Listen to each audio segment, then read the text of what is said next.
in September. Provided the third last round of this year's SA Off-Road Championship, the Mmabatho Sun 500. There was plenty at stake for crews and riders with championship aspirations, with a field of 76 vehicles in the four-wheel categories and 88 riders in the motorcycle classes. The event opened with a 58-kilometer sprint section to determine grid positions for the race proper. First away were pre-event favourites Philip Milan and Springbok Richard Leek in the four-wheel drive Toyota Hilux, who went into the event as joint leaders in the championship. Milan and Leek were followed by Nissan rivals Api Reyneke and Lucas Dreyer, who shared top spot in the commercial class with the Toyota pair.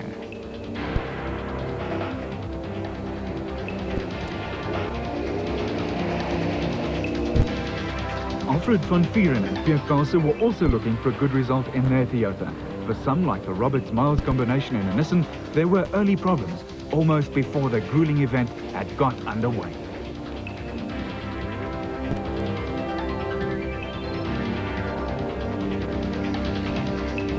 Craig Hopkinson and Martin Spencer in the Volkswagen Badger needed only to finish to clinch the championship for production-based vehicles. The father and son combination of Glenn and Stephen Parker were lying joint second in the production-based championship, but electrical problems and subsequent retirement were to provide them with a disappointing event. Leading away the special vehicle pack were championship leaders Bucks Carolyn and Mike Pretorius in the Race Co. Although Carolyn and Pretorius had 3 wins under their belt so far this season, the likes of Robin Yates and Nardis Alberts, Derek Pinoy and Jack Burgess, Jack Spencer, Steve Vermaak, and the Degener brothers Klaus and Gat were expected to provide them with a rough ride.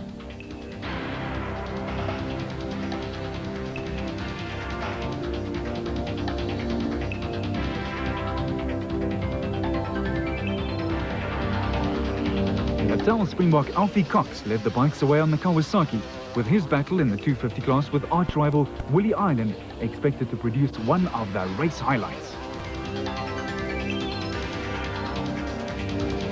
Jeremy Davies, leading the 250 championship, powered his way to the quickest time of the day on the Driveline's Kawasaki.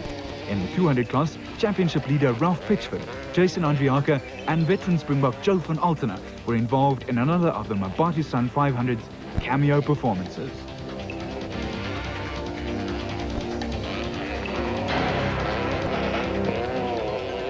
Soon after the early morning start, the second section started to produce the expected close battles.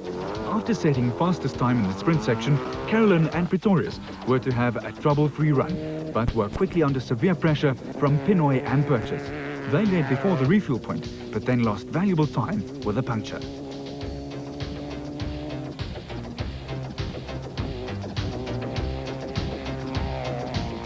Punctures were also a problem for Richard Schilling and Fred Levesque, with Yates and Alberts running into a host of minor problems.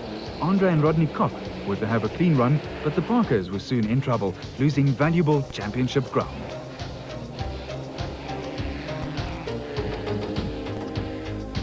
Mechanical problems were also to put paid to Johan Otto's chances, but Botswana cattle farmer Karel van Vieren had a great run to finish 6th overall and 1st in his class. Vinton Draper was up with the leading bunch, but hit bad luck 40 kilometers from the finish with a broken prop shaft. The Toyota pair Bill Angus and Derek Wetherall maintained a 100% finish record this season, with Milan and Leek going like the clappers after breaking down on day 1. There were also problems for Spencer and Vermaak, who trailed in 4 hours after the leader with a broken steering. For Rashid Noble and Joe Abbey, the going was tough at times, with Arnold Pistorius and the Pit Pitter Willie Deploy combination finding it just that little bit easier.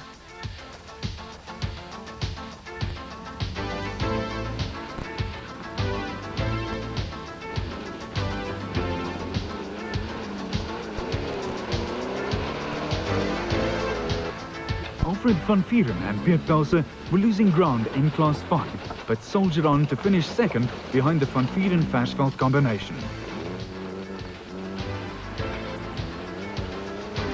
Another steady drive saw Richard Carolyn, brother of Bucks, headed for 2nd place in the Raceco single-seater behind Pistorius in Class 9. For the Carolyn family, 1st and 12th places overall provided for a good weekend's work. Hopkinson and Spencer had Class 2 all to themselves and were the only finishers in this category. They were also 15th overall. Driving on his own, Wolf Peter Fumfe ran into navigation and mechanical problems. These combined to drop him to second place in Class 10. Neville Williams and Paul Hayes were another crew to sometimes fall foul of the tough route, and a navigator's lot is not always to sit back and take it easy. The Fincham-Kemp combination grabbed 10th spot and second in Class 3. With Trevor Else and Div de Villiers hot on their heels in 11th place.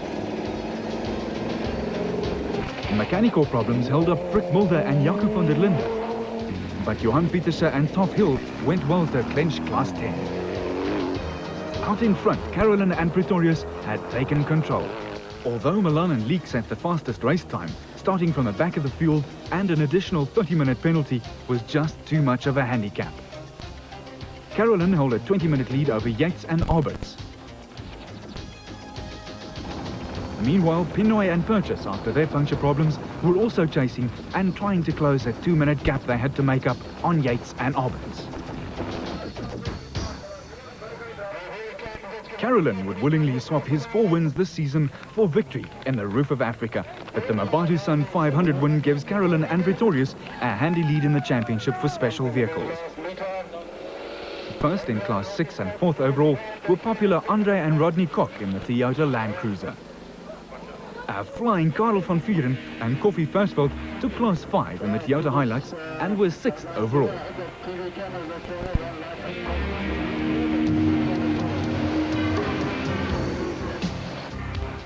The Angus and Weatherall duo dominated Class 3 in the Toyota Hilux.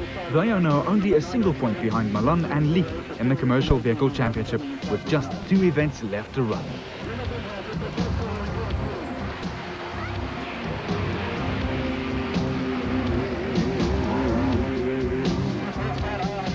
Arnold Pistorius was a convincing winner in Class 9, with Hopkinson and Spencer clinching the Production Vehicle Championship.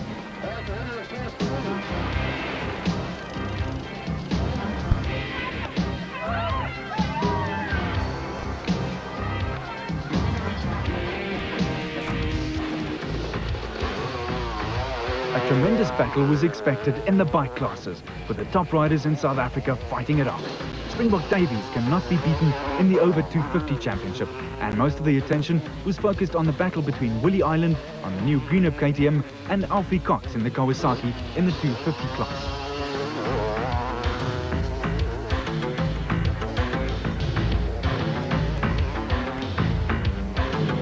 Other big guns in the field included Hilton Beattie on another Greenup KTM, Honda rider Mike Harrower, and Yamaha star Gavin Nimmo, who made a flying start.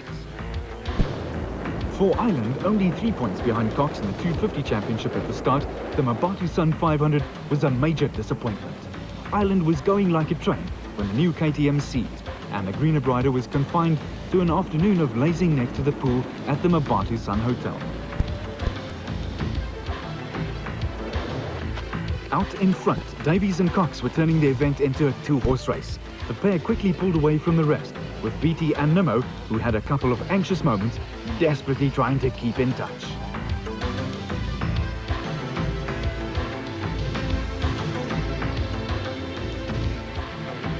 While the stars fought it out, Namibian schoolboy Iver Trompe produced the performance of the race.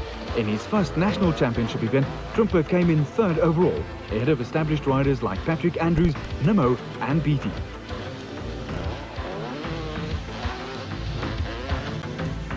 Dick Strydom is also having a good run, along with Ralph Pitchford, who picked up another 200 class win to increase his lead in the championship.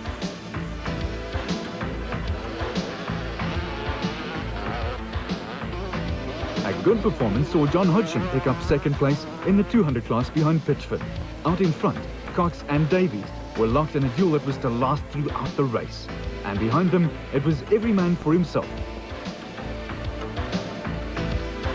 Andy Smythe was to grab 7th overall, with Grant Hayward 3rd in the 200 class after a close battle with Pitchford and Hodgson. Peter Trollope and Heinz Schwartz also had a good dice throughout the race. A Broken exhaust meant a slow and uncomfortable ride to the finish for veteran Joe van Altena. Leading his class when the exhaust went, van Altena eventually finished 37th, but retained third place in the 200 championship. Gary Lipchitz finished well down in the 200 class, but like Billy could see on the Harry Suzuki quad racer, was enjoying himself hugely. The battle between Cox and Davies was finally settled at a refuel point. Davies lost time fitting a new brake caliber, and this gave Cox just the edge he needed. "I was tired of falling off," said Davies, who made a do-or-die charge to try and catch his friend and rival. Cox came home first, but at the finish, only 16 seconds separated the pair in a superb finale.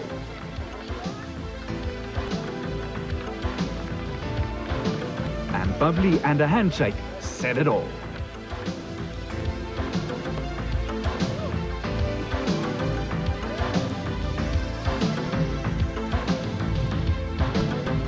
Third running of